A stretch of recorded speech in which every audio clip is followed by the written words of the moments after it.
Welcome back to Joe Stunner Boxing. I don't know if you can see me. The sun is coming in through the blinds. We're still having this heat wave in the UK, but I can't complain. Probably in a few months we'll be moaning about the cold. But yeah, can you see me okay?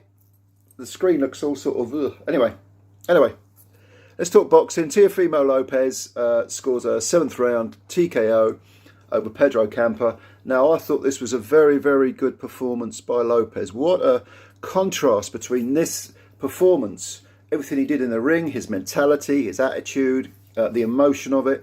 It was all controlled. Whereas before, against George Kambosis, that famous loss, brilliant fight, Lopez just looked totally lost, and he had one plan, which was to knock Kambosis out. No intelligence behind the performance at all.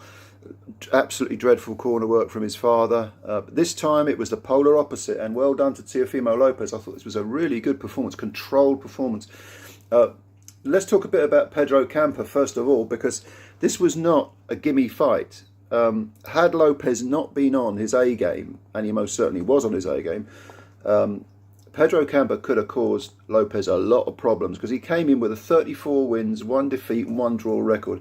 The defeat was on a TKO to a journeyman back in 2017, which may indicate, some sort of weakness perhaps. But since then he went 8 fights undefeated, 7 wins, 1 draw.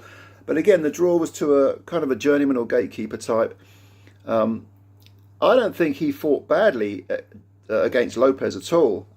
His last 2 victories, which were in 2022, were against one was in 2022, one was in 2021, but they were both against undefeated fighters. A guy was 22-0, and then another guy was 5-0. And the guy had some form, and he had some skills, which were very evident in the fight.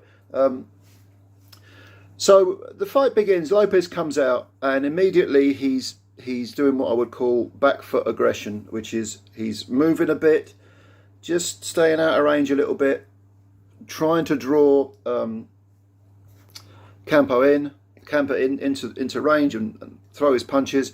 Lots of backhand leads as well as the jab. Lopez has got a good jab, but I get the impression he doesn't use it enough. But he was being aggressive without in any way being reckless, and he was using his feet very well to sort of control the range. Campa started quite slowly, was having a look at him. Definitely, I thought I thought Lopez, to be honest, won every round. But it wasn't like Campa wasn't competitive. He was trying to pressure Lopez, trying to get in close. When he was letting his hands go, but Lopez style, he has this, hands down, rely on the body movement, the head movement, swaying at the torso, swaying at the waist, and that's a huge part of his defence.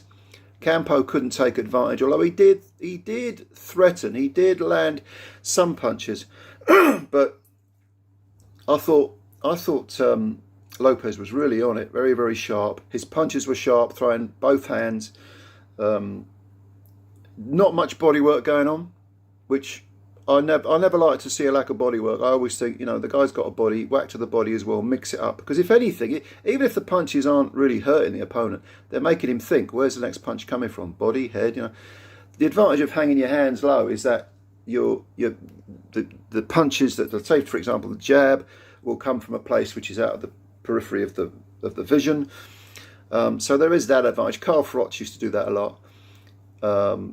Lopez seems to like doing it, but yeah, I'd like to see a bit more of a hands up style. But that's Lopez's natural style. So, and who am I to cast aspersions? He seems to be having a lot of success with it. But gradually, even though Campa was very game, and you could see what Campa was doing, moving close, and then let your hands go. He was gradually getting picked off. He was losing the rounds, and in the 6th round, Campa went back to the corner and he had quite a bad swelling above his left eye. All right, it wasn't shut, but it was the sign of it was a war wound. You could tell that he was getting whacked. And in the 7th round, Lopez closed the show. He had Campa on the floor with a power jab. Campa wasn't that hurt. He was shaken but not stirred, as they say. Got up, again, I mean, this guy's got guts. He's a Mexican warrior. He's only 30. He's not like he's past it. And he went back to his game plan, which was, you know, try to pressure Lopez, try to pin him down, let your hands go. But Lopez was having fun in there. He was, you know, jitterbugging a bit, a little bit of a wiggle, a couple of stutter steps. It's almost like he was, you know, on Dancing. What do they call that thing? Dancing with the Stars, Strictly Ballroom, or Strictly Come Dancing, or whatever it's called. He was doing a little bit of this, showing off, which the crowd, you know, cheered. And then he really started to let his hands go. Campa was pushed to the ropes, was game as hell, taking a lot of punches, but was shaken, was bleeding from nose and the mouth, I think.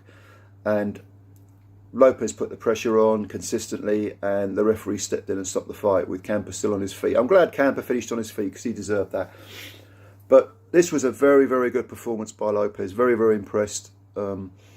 This was at light welterweight, or super lightweight if you prefer. His days at lightweight are clearly over. He's going to be a threat. I think Josh Taylor's talking about fighting Catterall again. He should fight Catterall again, because that first fight was, as far as I'm concerned, a loss. And if he doesn't fight Catterall again, that will always hang over his career, his legacy. So he needs to fight Catterall again. But the winner of that against Lopez would be an interesting fight. I would pick Lopez on this form to probably beat, well, I'll pick him to beat Catterall. Stars make fights, don't they? But I think Catterall is a bit too conventional, a bit too much of a traditional style for Lopez. As far as Taylor's concerned, Taylor at his best is a very good pressure fighter, but the weight is an issue for Taylor. 140, can he make 140 any more consistently or comfortably?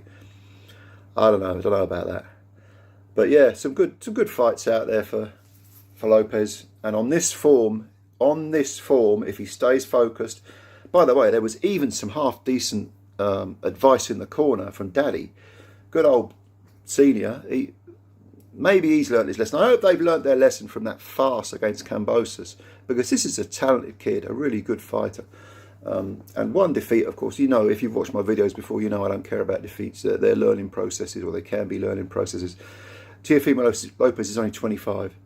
He's got plenty of time to get his career together and leave behind a very good legacy. And maybe even fight Kambosis again at a higher weight. You never know. Or maybe Devin Haney. Devin Haney struggles to make lightweight. That would be a good fight. Lopez and Haney. What do you think? Did you see the fight? Leave your comments below. As always, thank you for your time. Thanks for watching the video. I really appreciate it. Spread the word about Joe Stunner Boxing. We need, get some more subscribers. We've got a nice little channel, nice little community going here. I always like reading your comments. Hit the like button. That helps the channel. And of course, as always, look after yourselves. Take care.